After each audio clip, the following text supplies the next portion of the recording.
in collaborazione con Glam Vision e Ottima Trento. Ancora una tragedia in moto in Trentino. Un 67enne fischiante muore sul passo Brocon.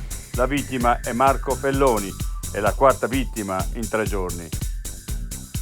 Drena ha un malore e si accascia a terra dopo la ferrata. Una persona salvata dai vigili del fuoco con il defibrillatore. L'escursionista è stato trasferito poi d'urgenza in elicottero all'ospedale. I cieli si tingono di rosa per l'aurora boreale. Da San Candido alla Val di Fassa, spettacolo nella notte, anche in Trentino Alto Adige. Quando, negli anni 50, si decise di rinunciare alla pista da bob. Pochi atleti e costi troppo alti. Storia delle Olimpiadi invernali di Squaw Valley.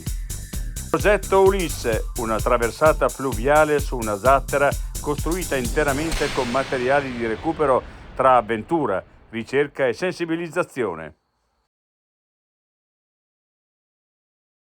I difetti visivi sono tanti: miopia, astigmatismo, ipermetropia. Il pregio è correggerli con occhiali davvero glam. Con Glam Vision puoi prenotare l'analisi gratuita della vista e poi sfoggiare i tuoi nuovi occhiali che possiamo creare per te. Scopri di più su glamvision.it.